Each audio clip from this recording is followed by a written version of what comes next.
예, 한병도 의원입니다.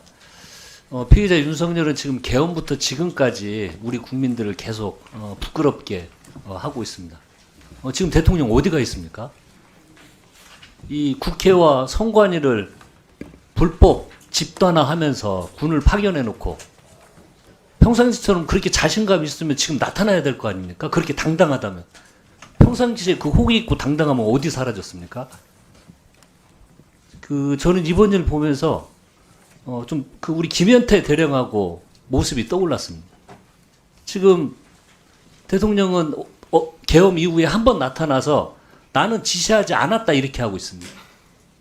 근데 그 전에 김현태 침공팀 특임담당 대령은 나와서 어땠습니까? 국민들 앞에서. 눈물을 흘리면서 죄가 있고 법적으로 처벌받으면 내가 받고 아무 이유 없이 파견된 우리 부대원들은 아무 잘못이 없습니다. 그렇게 이야기했습니다. 그런데 내란 수기인 윤석열은 수방사 사령관, 특전사령관, 국정원 1차장 등이 이미 지시사항을 국민들 앞에 다 발표했는데도 나는 지시하지 않았다라고 이렇게 빼고 있습니다. 그리고 수사기관에도 전혀 협조하지 않고 있습니다. 국가수사본부장님. 예. 검찰에 2번 조사 응하지 않았죠. 그 다음 우리 헌법재판소 지금 진행 절차도 전혀 협조하지 않고 있습니다. 우리 공주수사본부에서도 1차 통보하고 2차 출석 요구 25일 했죠. 그렇습니다. 아마 응하지 않을 것 같습니다. 상황 마찬가지일 거라고 예상이 드는데요. 이 수사기관의 통보를 지금 거들떠보지도 않고 있는 거거든요. 이게 국민들이 이게 상상이나 지금 최근에 일어나는 일들이 상상이나 할 수 있겠습니까? 그리고 이제 공범들은 다 구속영장 발부됐고요. 그 수계에 대해서 체포와 구속은 큰 무리가 없어 보입니다. 그래서 2차 소환에 불응을 하면 본부장님 이제 체포영장 청구해야 되는 거 아닙니까? 아시다시피 동사건은 공조수사본부의 틀 내에서 이미 공수처에 이첩을 했습니다.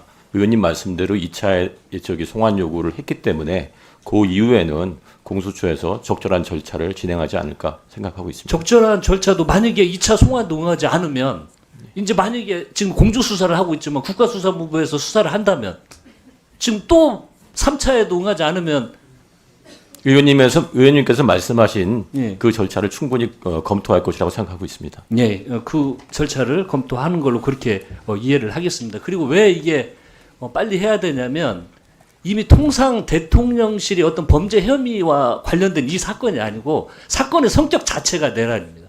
그 수계가 대통령이기 때문에 수많은 증거들이 지금 그 안에 있거든요.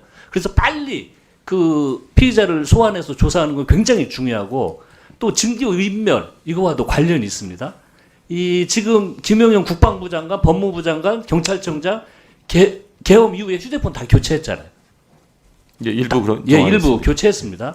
그리고 이 대통령실 압수수색도 시도했지만 번번이 경호처에 지금 막혀서 못 하고 있는 거잖아요. 그런데 걱정이 그 비상계엄 이후에 비아폰으로 군과 경찰에서 구체적으로 지시를 내렸다고 알려져 있는 상황이고 그 서버 확보가 지금 굉장히 긴급한 상황입니다. 그래서 혐의 입증이 스모킹이 될 수도 있기 때문에 빨리 그 서버를 확보해야 된다고 생각을 하는데 지금 계획이 어떻게 되고 있습니까? 의원님 말씀대로 저희가 2차에 걸쳐서 압수수색 시도를 했지만 어쨌든 경호처가 불응해서 집행됐습니다. 그래서 저희가 일단 중요 자료에 대한 보존 요청을 하는 공문을 발송해 놓은 상태입니다. 네네.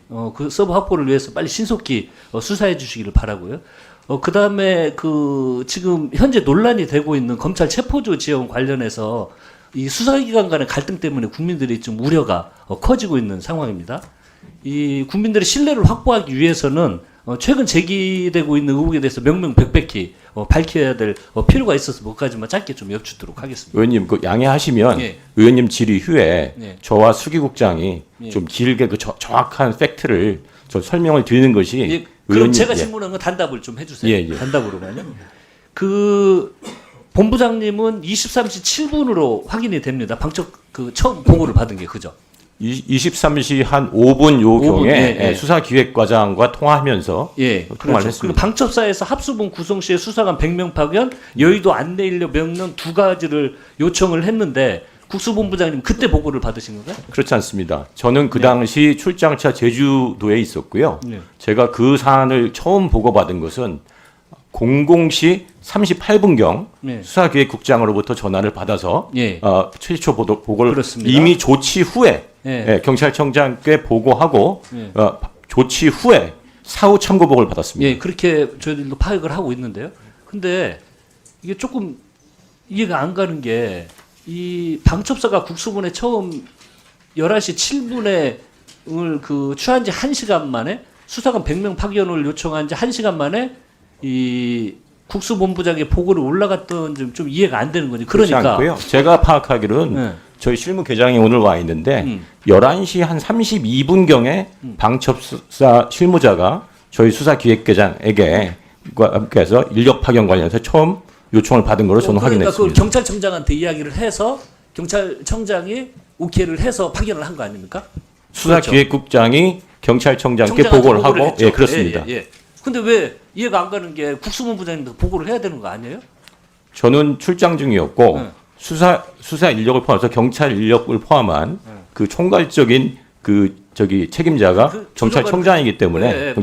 저는 그 이전에 판단을 전혀 해서 전화를 받은 적이 없습니다. 네, 그 전화를 받은 적은 없죠. 예, 없습니다. 근데 이제 이 느낌이 그래도 이 시간 동안에 조정관이 경찰청장한테 그렇게 판단해서 보고를 하더라도 수사 3구라인인 이 본부장님께 보고를 안 한 것은 좀 패싱이 이루어지지 않았나 좀 이런 느낌이 들었고요. 그다음 그럼 수사기획계장님 잠시만 나와주세요. 하나만 확인하겠습니다. 잠깐만 끊어주시고요. 예. 예. 그 한 가지만 수사기획계장입니다. 물어볼게요. 예. 그 방첩사 누가 전화했고 그 관등성명 기억하십니까? 예, 기억합니다. 예, 누군가요? 방첩사 수사 조정과장이라고 했고요. 네, 구모모 중령이었습니다. 오케이. 방첩사가 명단 제공을 요청한 이유는 모르시는가요? 아 그러면 그 예. 통화 중에 체포조라는 이야기 들었습니까? 예, 없었습니까? 체포조라는 얘기는 들었습니다. 체포조라는 이야기를 들었고요. 예. 네, 들어가 주세요. 다음에 수사기획 조정관님 잠깐 한 가지만 더 해주고 잠깐만 멈춰 주십시오. 시간이.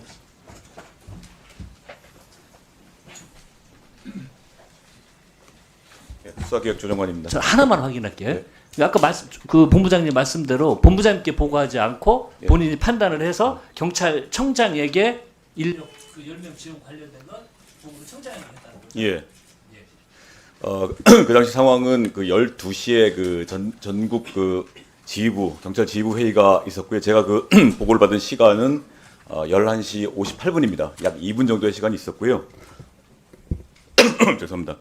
그 짧은 시간이었기 때문에 원칙적으로 그 본부장님은 1박 2일 동안 제주도 출장이 나가 있었습니다. 그래서 그런 인력의 파견이나 이런 것은 최종적으로 경찰청장의 권한입니다. 그래서 이런 경우는 경찰청장이 먼저 선보고하고 조치하고 사후에 후열을 하는 그 참고 보고를 하는 이런 관례가 있습니다. 위원장님, 그 양해해 주시면 지금 한병도 의원님이 하신 거에 대해 전반적인 그 시간의 상황을 저와 수사기획관이 간단하게 좀 설명을 드리는 것이 향후 다른 의원님들 질의에도 도움이 될까 생각해서 양해해 주시면 좀 설명을 드리겠습니다. 약 한 3분 내에서 좀 간단히 이야기해 주셨으면 좋겠습니다.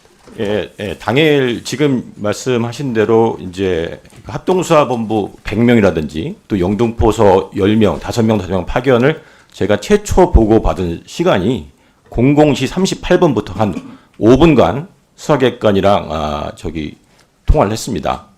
당시 수사기획 조정관이 저에게 전화를 해와서 지금 말한 대로 자정에 열렸던 경찰청장 주재로 경찰청 지휘회의 분위기와 지시사항 그리고 연이어 열린 시도청장과의 화상회의 지시사항을 저에게 먼저 보고를 했습니다.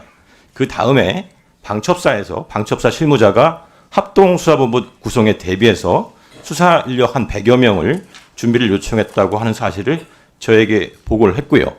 이와 별도로 국회 주변에 현장 상황이 혼란하니 현장 안내 목적으로 영등포경찰서 인력을 한 5명 해서 10명을 요청을 해서 경찰청장께 보고를 드리고 그 지침을 받아서 방첩사에 이미 요 10명은 통보를 했다는 사실을 제가 보도받았습니다. 저는 처음에 그 합동수사본부 구성 100명 인력 지원을 보고받았을 때 즉시 이거를 갖다가 지원을 해달라는 것을 이해하고 이것은 간단한 문제가 아니다. 따라서 엄격하게 법령 등에 대한 검토가 필요한 문제이니 최대한 시간을 끌면서 제가 서울에 도착할 때까지 아침에 응하지 말라고 지시를 했습니다. 그리고 통화 당시 수사기획관과의 통화 당시에 제 옆에는 다른 출장자들도 있었고 또 수사기획관 옆에는 국수본 내 다른 국장들도 있었기 때문에 이들도 이 내용은 모두 알고 있는 상황입니다. 다음은 수사기획국장에 간단하게 보고를 드리겠습니다. 예, 조금 전에 한병도 위원님께 보고 드린 바와 같이 제가 최초에 보고받은 시점은 11시 58분이고 그 즉시 경찰청장께 두 가지를 같이 보고를 드렸습니다.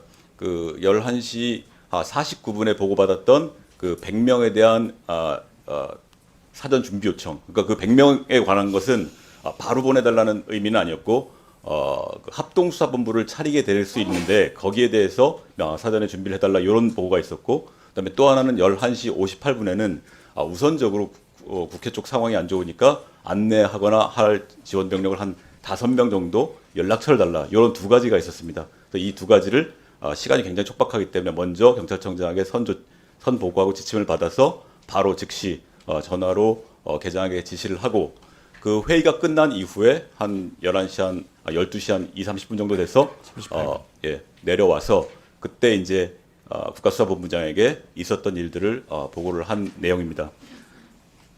네. 아마 뭐 계속적으로 질문이 나올 것 같으니까 참고해서 질문해 주시기 바라겠고요. 다음은 존경하는